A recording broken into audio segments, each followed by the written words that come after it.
이 시간에는 성서문화에 대한 서론을 말씀드리겠습니다. 성서문화가 무엇이냐 하면은 우선 여호수아 4장 1절에서 7절을 제가 봉독하겠습니다. 그 모든 백성이 요단을 건너가기를 마침에 여호와께서 여호수아에게 말씀하여 이르시되 백성의 각 지파에 한 사람씩 12사람을 택하고 그들에게 명령하여 이르기를 요단 가운데 제사장들의 발이 굳게 선 그곳에서 돌 12를 택하여 그것을 가져다가 오늘 밤 너희가 유숙할 그곳에 두게 하라 하시니라. 여호수아가 이스라엘 자손 중에서 각 지파에 한 사람씩 준비한 그 12사람을 불러 그들에게 이르되 요단 가운데로 들어가 너희 하나님 여호와의 궤 앞으로 가서 이스라엘 자손들의 지파 수대로 각기 돌 1개씩 가져다가 어깨에 매라. 이것이 너희 중에 표징이 되리라. 후일에 너희의 자손들이 물어 이르되 이 돌들은 무슨 뜻이냐 하거든 그들에게 이르기를 요단물이 여호와의 언약궤 앞에서 끊어졌나니 곧 언약궤가 요단을 건널 때 요단물이 끊어졌으므로 이 돌들이 이스라엘 자손에게 영원히 기념이 되리라 하라 하니라. 우리가 우상은 만들어서 안 되지만 박물관은 만들어서 후대의 교훈으로 삼아야 합니다. 성서문화라 하는 것은 성서시대의 문화를 통해 성경을 이해하는 것입니다. 그런데 여호수아가 하나님의 능력으로 요단 강물이 갈라지고 그 갈라진 강물 사이로 이스라엘 백성들이 건넜던 것을 생각하면서 그 하나님의 기적을 기념하기 위해서 요단강 가운데 있었던 돌을 취해서 보관해서 후대에 알리라는 것입니다. 바로 이것이 성서문화입니다. 성경의 역사적인 사실을 입증해 줄 수 있는 자료들을 통해서 성경의 사실을 역사적으로 확정하는 것. 그것이 바로 성서문화입니다. 성서 이해와 가르침에 대한 3가지 명제를 아래 열거했습니다. 첫째로는 성경을 문화로 이해하고 가르쳐야 합니다.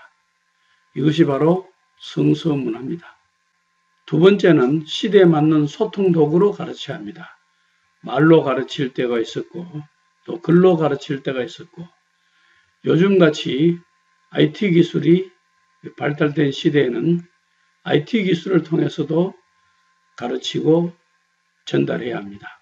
세 번째는 생기를 넣게 합니다. 가장 중요한 것은 우리가 성서를 가르치고 배우는 데 있어서 생기를 넣게 합니다. 생기는 바로 그리스 말로는 푸뉴마, 히브리 말로는 루아흐란 말인데 바로 성령을 가리킵니다. 지도자가 갖춰야 할 3가지 덕목이 있다면 첫째로는 이 영성이 있어야 합니다. 영성이 바로 성령의 역사입니다.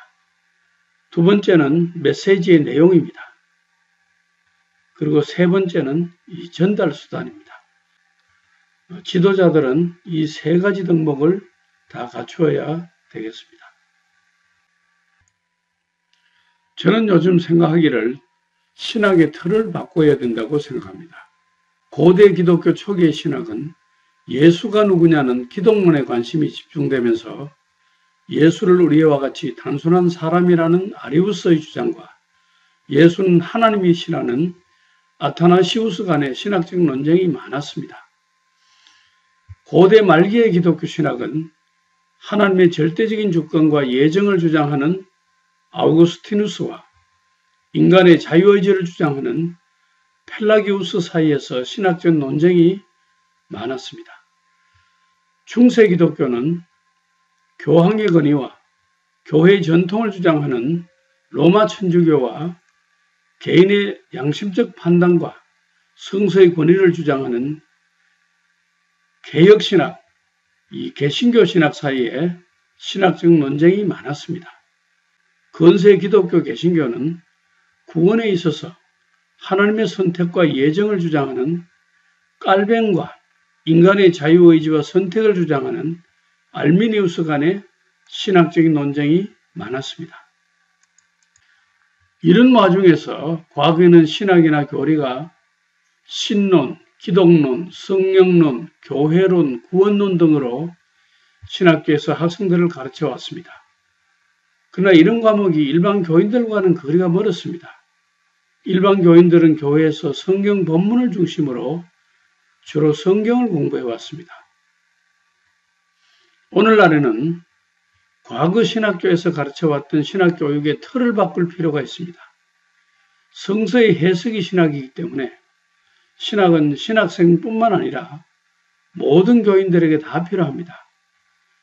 신학교에서 사용하던 전문 신학적인 용어와 주제를 일반 신자들이 쉽게 이해할 수 있는 용어와 주제로 바꾸어 설명할 필요가 있습니다.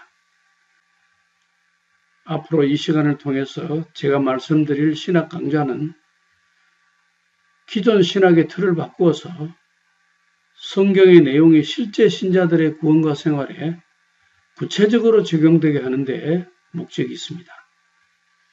강의 방법은 성서의 역사와 문화를 통해 성서를 해석하려고 합니다.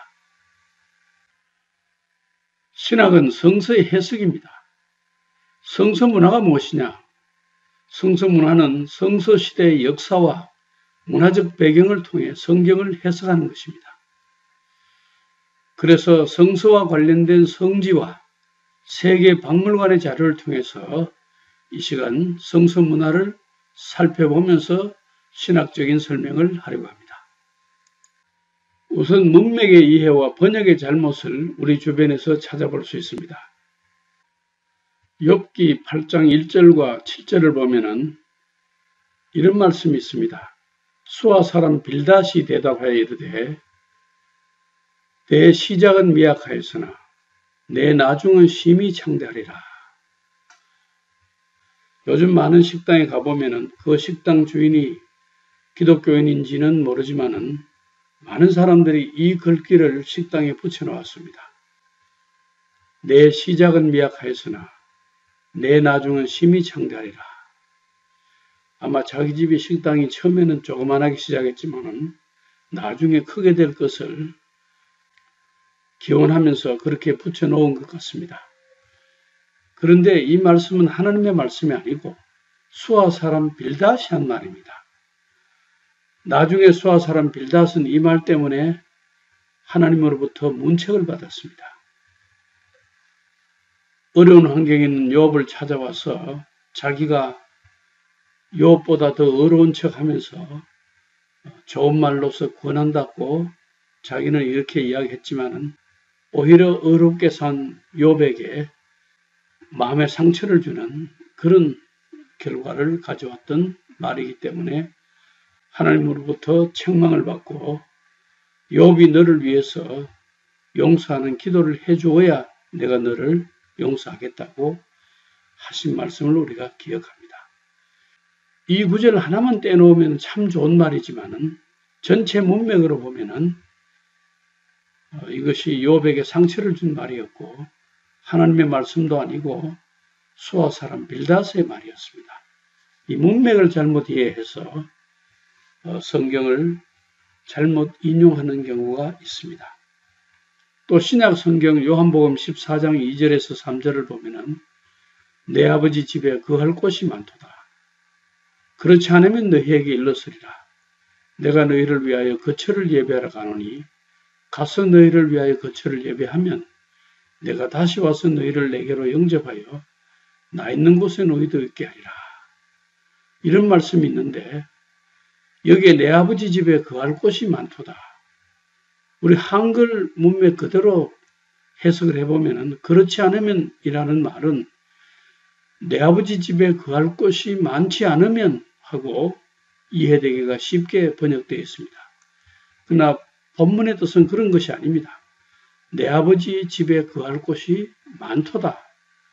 만일에 그렇지 않으면은 내가 너희를 위하여 거처를 예배하러 간다는 말을 하지 않았을 것이다. 우리 성경에 있는 것을 한글 그대로 번역하다 보면은 여기에 있는 번역이 잘못 오해될 수가 있습니다. 내 아버지 집에 거할 곳이 많지 않으면은 내가 너희를 위해 거처를 예배하러 간다는 말을 했을 것이다 하고 우리가 번역하기 쉬운데 사실은 그것이 아니고 거처가 많지 않으면 간다는 말조차도 하지 않았을 것이다 하는 것이 바른 번역이었다는 것을 알게 됩니다. 영어 성경 Good News Translation, 비교적 현대 언어로 된 성경인데 이 성경에는 내가 너희에게 이 말을 하지 않았을 것이다. 이 말을 하지 않았을 것이다 말은 거처를 예배하러 간다는 말을 하지 않았을 것이다. 만일 거처가 많지 않다면 그런 뜻입니다. 또 영어 성경 NRSV는 만일 거처가 많지 않다면 내가 너희를 위해서 거처를 예배하러 간다는 말을 했겠느냐 하는 뜻으로 말씀을 하고 있습니다. 여러분들이 지금 보시는 이 사진에 나오는 꽃이 무슨 꽃으로 보이십니까? 살구꽃으로 보이십니까? 살구꽃 비슷하게 생겼죠. 그러나 이것은 아몬드 꽃이고 여기 아몬드가 열려 있습니다. 성경에 보면은 아론의 지팡이에 우미 돋고 수분이 나고 꽃이 피어서 살구 열매가 열렸더라.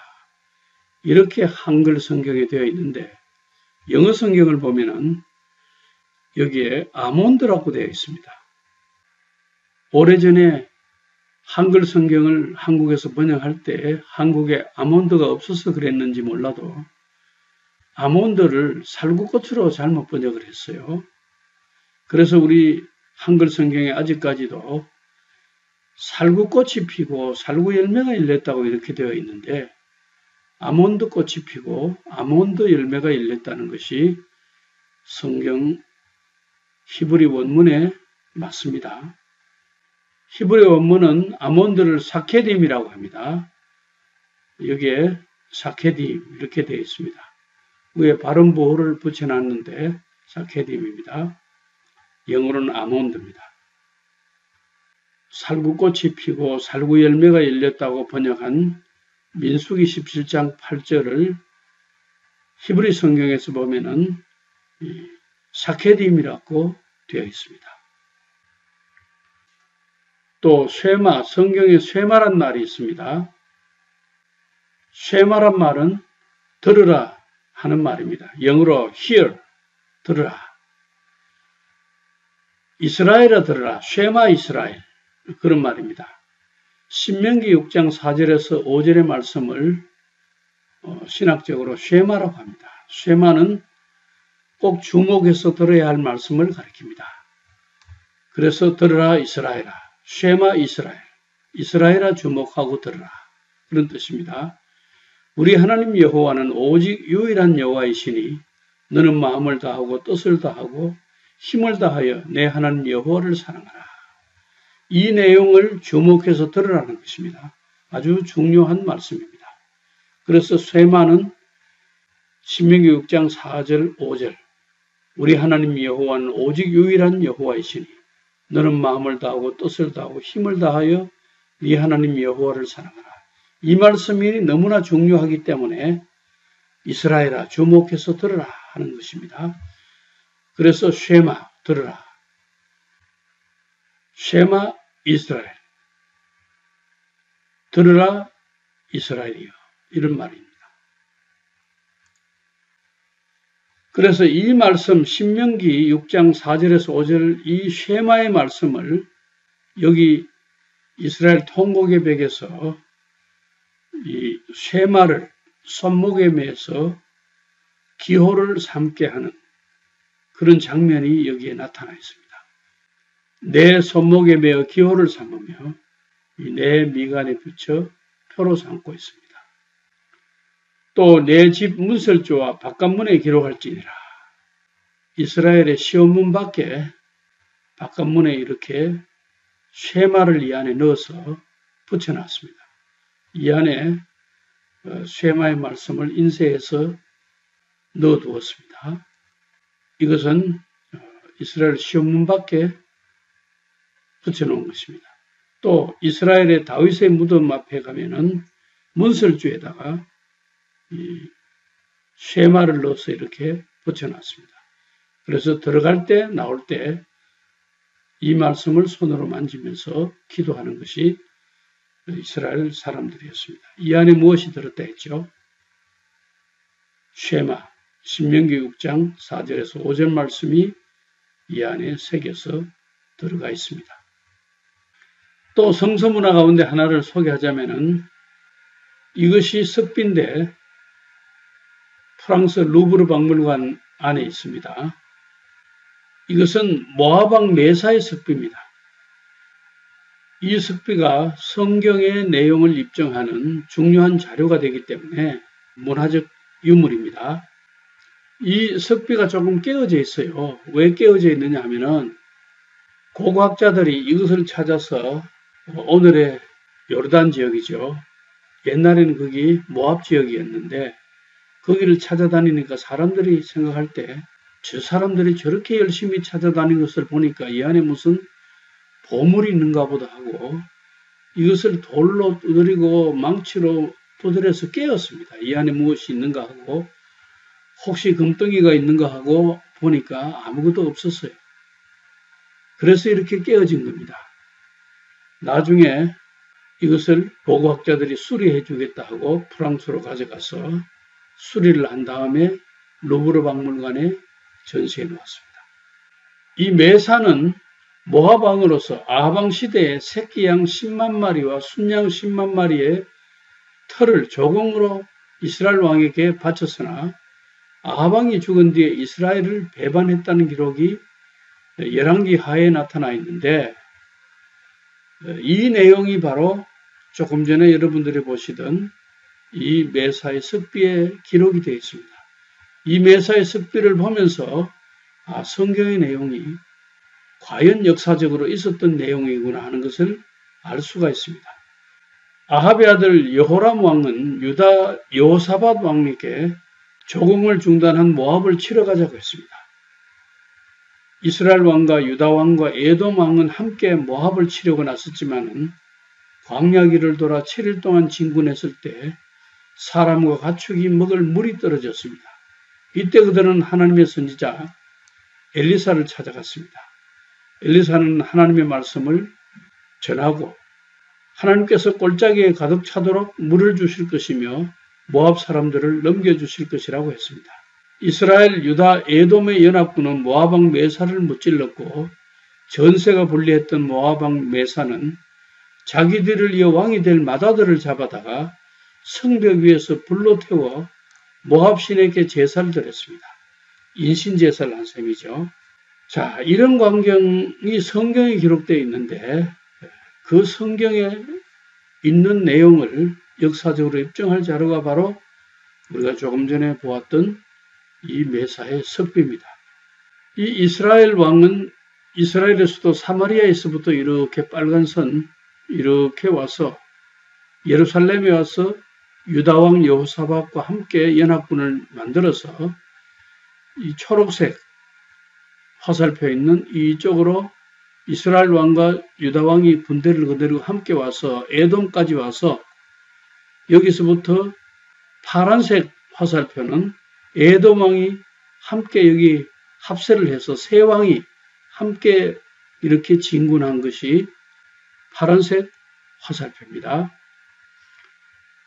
그리고 이제 여기서부터 자주색 화살표가 이렇게 나타나죠. 이 자주색 화살표는 모압 군대가 이스라엘과 전쟁을 하기 위해서 진군했던 방향입니다. 지역을 이렇게 방향별로 표시를 하고 있습니다. 그리고 여기 길하레셋에서 이 세 연합군과 모압군이 마주치게 되었는데 이 길하레셋 성에서 바로 모압이 패하니까 모압 왕이 자기를 이어 왕이 될 아들을 이 길하레셋 성벽 위에서 인신제사로 불태워서 자기가 섬기는 국가신 그모스 신에게 바쳤다 하는 내용이 성경에 있는데 그 내용을 우리가 저자를 통해서 입증할 수 있는 것입니다. 우리가 이 지도를 보니까 더 설명이 분명해지죠. 제가 성서 문화를 통해서 성경을 이해시켜 드리려고 이런 지도를 함께 제작을 했습니다. 길하렛의 성을 우리가 이렇게 볼 수가 있습니다. 여러분들이 보시는 이 사진이 길하렛의 성인데 이 성벽 위에서 모압 왕이 자기 아들을 인신제사로 자기가 섬기는 그모스 신에게 바쳤다는 것입니다. 고린도전서 13장 12절 보면은 우리가 지금은 거울로 보는 같이 희미하나라는 말씀이 있습니다.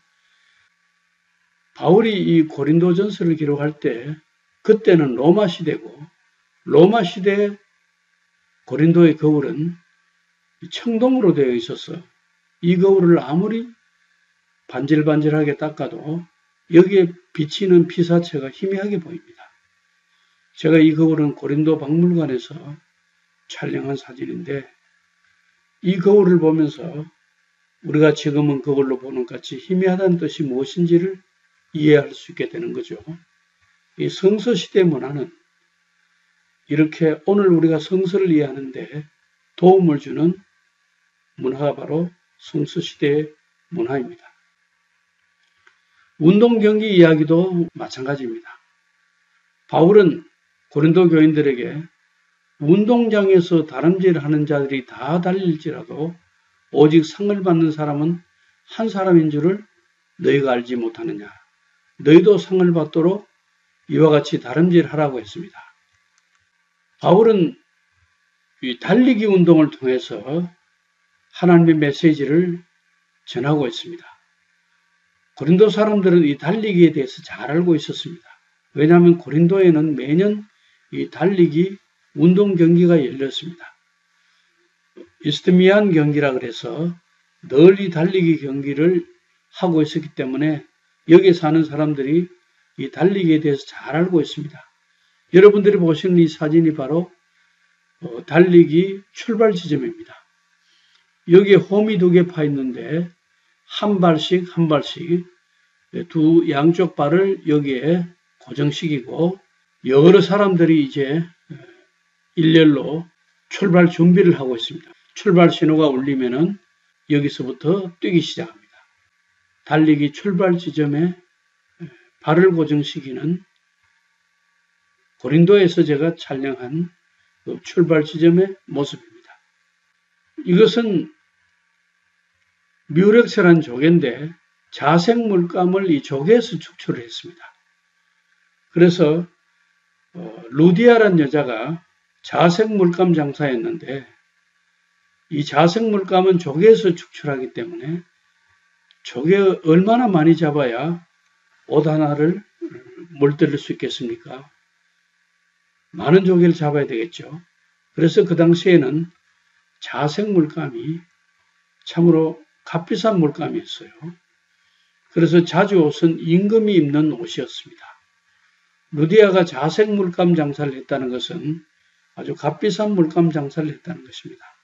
그래서 소아시아 두아디라 출신 루디아가 마케도니아 저 빌립보까지 가서 국제적으로 무역에 종사했던 것을 알 수 있습니다. 이것은 아둘람 공원에서 아둘람 굴에 들어가서 굴 밖을 보면서 제가 찍은 사진인데 이 아둘람 공원은 굴들로서 가득한 공원입니다. 그게 들어가 있으면 어느 굴에 들어갔는지 사람을 찾기가 대단히 어렵습니다. 온 산천지가 굴들로 가득합니다. 이 위치가 바로 블레셋 땅에서 나오자마자 유다 지역에 있습니다. 다윗이 사울왕을 피해서 블레셋에 들어갔다가 또 블레셋에서 도망쳐 나와서 아둘람 굴에 들어가서 피신해 있었습니다. 그때 이 끔끔한 굴 속에 있으면은 얼마나 밝은 빛이 그리워지겠습니까? 그 당시에는 오늘처럼 밝은 전등도 없고 할 때인데 그래서 이 깜깜한 굴 속에서 새벽을 기다리면서 시편 57편 8절을 암송했습니다. 비파야 수금아 깰지어다. 내가 새벽을 깨우리로다. 정말 하나님을 기다리면서 하나님의 구원하심을 기다리면서 이 깜깜한 굴 속에서 새벽을 기다리는 다윗의 심정을 우리가 이해할 수 있습니다. 이런 여러 가지 성서적인 문화를 통해서 성경을 바로 이해할 수 있도록 하는 것이 바로 성서 문화입니다.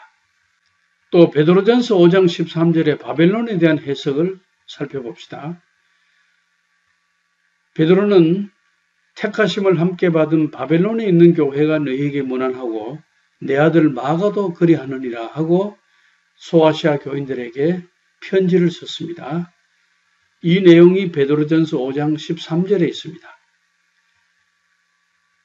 바벨론이 멸망한 지 언젠데 베드로 시대에 바벨론이 있었느냐, 이렇게 성서학자들이 해석을 하면서 이 바벨론에 대한 해석을 두고 어떤 사람은 메소포타미아의 바벨론으로 해석하기도 하고 어떤 사람은 바벨론이 멸망한 지 오래되었기 때문에 그 메소포타미아의 바벨론이 아니고 그 당시 로마에 대해서 은유적으로 해석한 것이다.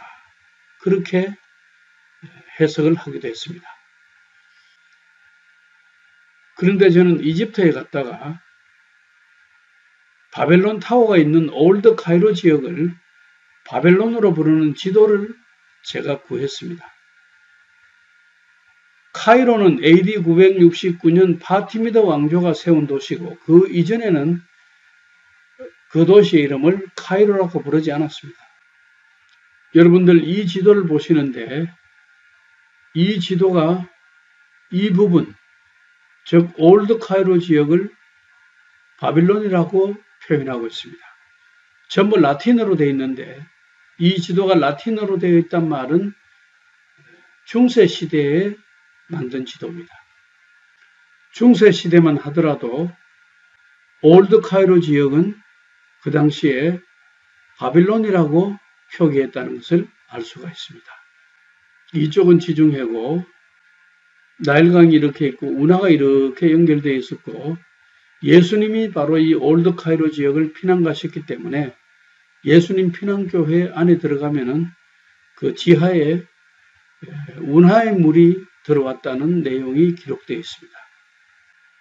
올드 카이로 지역에 있는 건물인데 지금도 이 건물 이름을 바벨론 타워라고 부르고 있습니다. 이것은 대형 박물관에 있는 고레스 왕이 만든 원통인데 이 원통에 고레스 왕이 바벨론을 점령하고 어떻게 그들의 인권을 존중해 주었느냐 하는 내용이 기록되어 있습니다. 고레스 왕이 피정복자들의 인권을 존중해 주는 정신, 그 정신을 따라서 바벨론의 포로로 왔던 유대인들을 고국으로 돌려보내주는 일을 했습니다.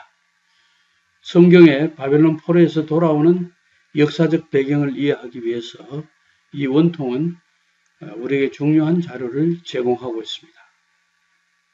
여러분들이 보시는 이 사진은 마라톤 사진입니다. 마라톤 평원에 세워진 이 건물은 마라톤 출발 지점입니다. BC 490년 페르시아의 다리오 왕이 아테네와의 전쟁에서 패전한 곳이죠. 여기서 올림픽 경기의 마라톤이 유래되었습니다. 사진은 마라톤 경기의 출발지인 그리스의 아테네의 38km 동북쪽에 있는 마라톤입니다.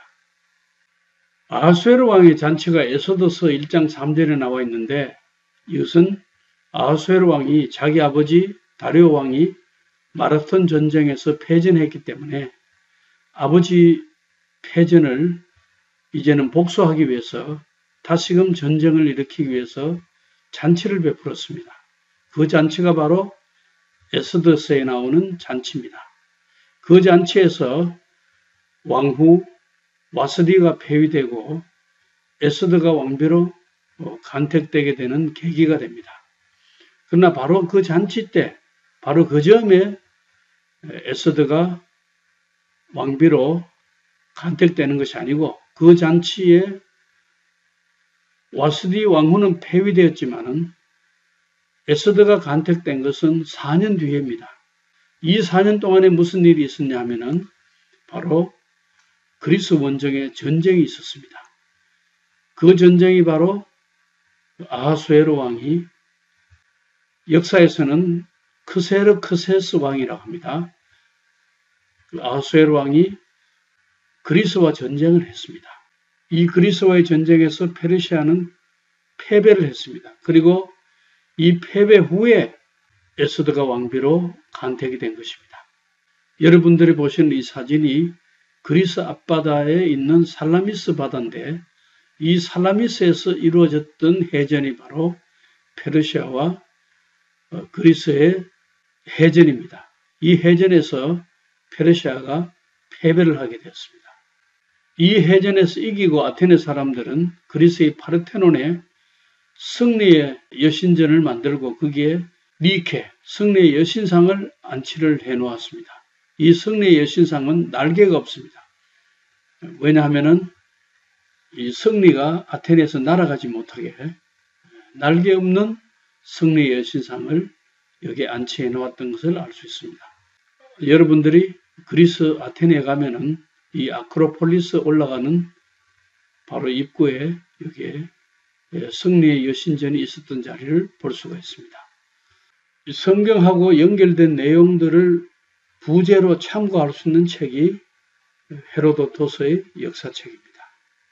이 헤로도토스의 역사책은 페르시아와 아테네 간의 전쟁을 기록한 책이기 때문입니다.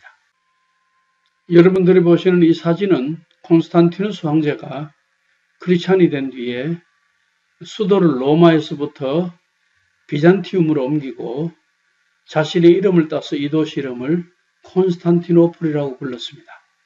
그런데 이 도시 장식을 위해서 자기 취임식을 위한 장식을 위해서 여기에 청동뱀 기둥을 가져왔어요. 이 청동뱀 기둥이 어디에 있었느냐 하면은 그리스 델포이에 아폴로 신전 앞에 있었어요.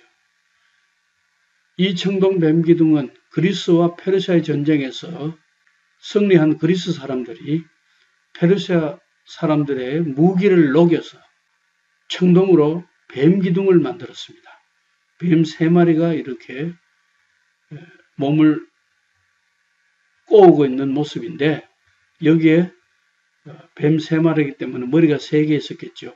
그 머리 위로 승리의 트로피가 있었습니다. 원래 모습을 제가 보여드리겠습니다. 원래 모습은 이런 모습이었어요. 뱀 3마리가 몸을 서로 꼬이고 머리 3개가 올라와서 위에 트로피가 있었죠. 이것을 콘스탄티누스 황제가 그리스에서부터 가져오라고 했습니다. 그때는 로마 제국이 그리스라든지 이스라엘이라든지 지금의 터키라든지 다 지배하고 있었기 때문에 어느 나라에 있든지 좋은 것을 다 가져오겠어요. 가져와서 콘스탄티노플의 새로운 수도 이전 축하식에 장식을 했습니다. 그래서 이스탄불에서 우리가 지금은 이런 모습으로 남아있지만 옛날에는 이런 모습이었다는 것을 알 수가 있어요.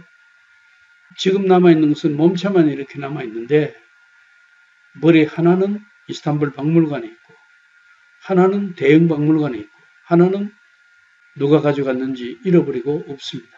우리가 이런 모습을 보면서 과거 역사를 기억할 수 있고 또 성경에 페르시아와 그리스의 전쟁을 이해할 수가 있고 에스더서와 또 다니엘서 이해하는 데 도움이 됩니다. 이것이 바로 성서문화라고 할 수 있습니다.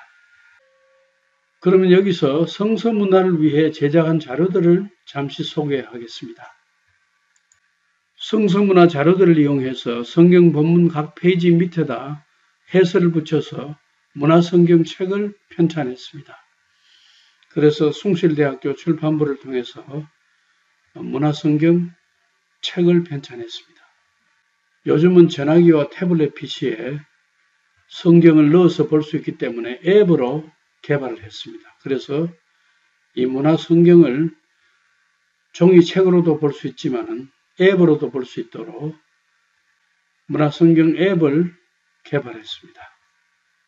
문화성경 앱을 영어로 볼 수 있도록 영어 성경 원문 NRSV와 Good News Translation 이 두 원문 밑에다 성서문화를 해설한 앱을 개발했습니다.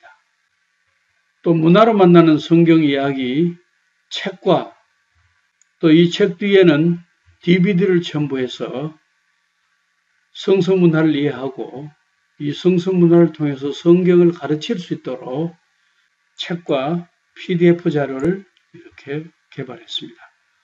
이 책과 PDF 자료는 온라인에서도 서로 소통할 수 있도록 페이스북 페이지가 연결되게 했습니다. 이 책에 대한 QR코드인데 이 QR코드를 여러분들이 사진 찍으면은 바로 이 페이스북 페이지로 들어갈 수 있겠습니다.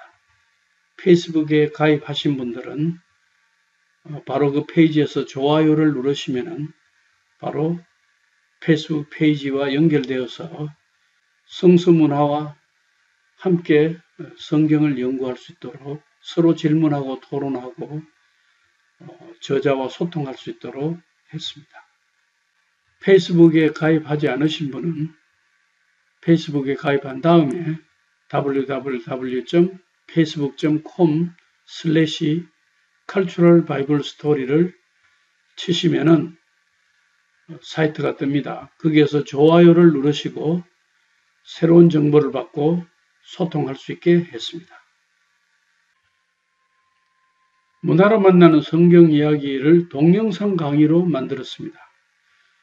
여기 이렇게 보이는 것은 USB 케이스입니다. USB가 조그만하기 때문에 분실되지 않도록 이 케이스 안에 넣어서 책처럼 보관할 수 있게 이렇게 디자인을 해서 성서문화의 내용을 동영상 강의로 볼 수 있게 만들었습니다. 페이지마다 사진이 열리는 강의로서 성서문화의 내용을 동영상 강의로 볼 수 있게 만들었습니다.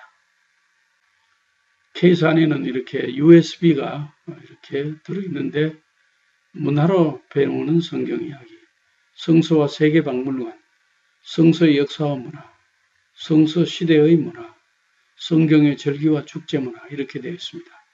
그리고 이 성경의 절기와 축제 문화는 아이튠즈에 올려놓은 강의입니다. 여러분들이 아이튠즈 안에서 볼 수 있습니다. 아이폰이나 아이패드를 통해서 볼 수 있습니다. 또 개발된 자료는 홈페이지에서 소개할 수 있게 해놓았습니다.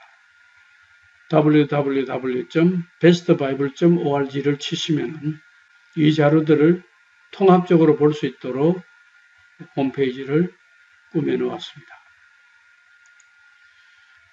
홈페이지를 QR 자료로 이렇게 찍으시면 바로 홈페이지로 들어갈 수 있게 해두었습니다. 그리고 여러분들이 스마트폰에서 이 홈페이지가 열리면은 홈 화면에 바로 가기를 누르시면은 홈 화면에 여러분들의 아이콘이 생겨서 다음부터는 홈페이지 주소를 따로 치지 않고서도 바로 들어갈 수 있도록 했습니다. 그리고 성서 지도를 제작해서 성경을 이해할 수 있게 했습니다. 몇 가지 소개를 하면은 언약궤 이동 경로는 어떻게 이동했느냐. 우리가 성경을 공부할 때 지도를 보면서 쉽게 이해할 수 있도록 시내산에서부터 언약궤가 이동한 경로들, 또 블레셋에 빼앗겼다가 돌아온 경로들, 이렇게 언약궤 이동 경로만 볼 수 있게 지도가 되어 있습니다.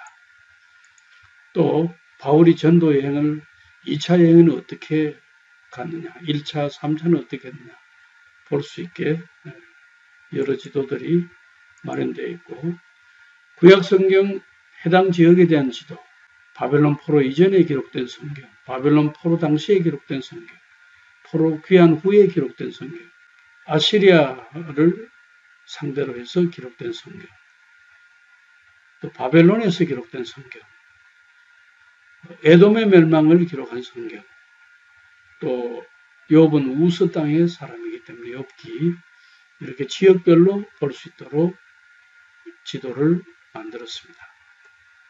또 성경을 기록한 선지자들의 시대별 구분과 사역한 지역 지도도 이렇게 만들어 두었습니다. 바벨론에서 사역한 선지자는 에스겔과 다니엘이죠. 아시리아는 요나와 나훔이고, 이스라엘은 아모스, 호세아, 아히야, 예후, 미가야, 엘리야, 엘리사. 유다는 요엘, 미가, 이사야, 스바냐, 하박국, 예레미야, 학개, 스가랴, 말라기. 에돔은 오바댜. 이렇게 지역별로 선지자들을 볼 수 있게 지도를 만들었습니다. 또 신약 성경에 기록된 장소, 예를 들면 예루살렘에서 기록된 성경, 예배소에서 기록된 성경, 빌립보에서 기록된 성경, 고린도에서 기록된 성경, 로마에서 기록된 성경, 이렇게 신약 성경도 기록된 장소별로 볼 수 있게 지도를 만들었습니다. 바울 서신이 기록된 장소들을 따로 이렇게 만들어 보았습니다. 이런 지도는 저희 연구소에 요청을 하면은 연구소에서 제공하도록 하겠습니다.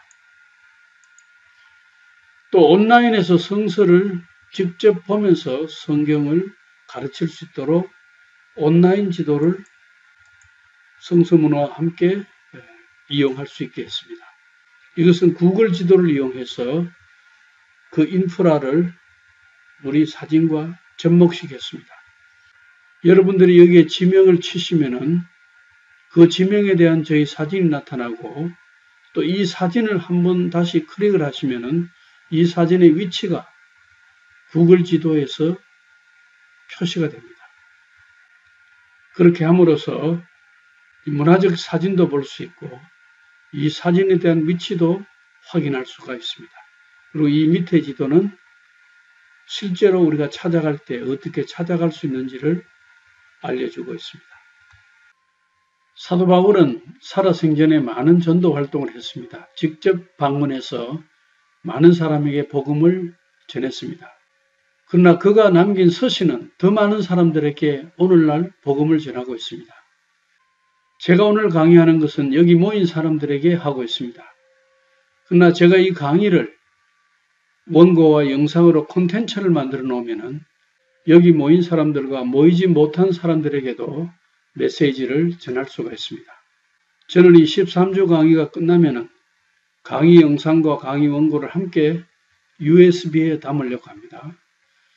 USB에 담아 놓으면 여러분들이 TV로도 볼 수 있고 자동차 안에서도 볼 수 있고 스마트폰으로도 볼 수 있고 카톡으로도 보낼 수 있고 유튜브를 통해서도 볼 수 있고 PC나 교회 홈페이지를 통해서도 볼 수 있습니다. 콘텐츠를 제작한다는 것은 콘텐츠는 융합입니다. 이 콘텐츠 안에는 메시지도 있어야 되고 또 IT 기술도 있어야 되고 여러 가지가 융합해서 콘텐츠를 이루게 됩니다. 선교는 이 콘텐츠를 공유하는 것입니다. 그래서 제가 이 콘텐츠를 만들면은 여러분들이 많이 공유를 해 주시기 바랍니다. 제가 이 강의를 위해서 열심히 준비하려고 노력합니다. 여러분도 열심히 강의에 참여해 주시고 또 기도하면서 성령님이 함께 하시는 메시지가 되고 신앙 원리가 몸에 배이기를 바랍니다. 4월부터 6월까지 총 13회에 걸친 평신도 신학 강좌의 제목은 성서문화 서론, 하나님이 사람이 되신 신학, 외로움을 이기는 신학, 천국에 가는 신학, 회개와 용서의 신학, 십자가의 신학, 예배 신학, 율법과 복음의 이해, 새 언약, 새 종교, 세상을 사는 신학, 하나님의 소통 수단과 성경, 떠나는 신학, 역사적 신학, 이런 제목으로 말씀드리려고 합니다.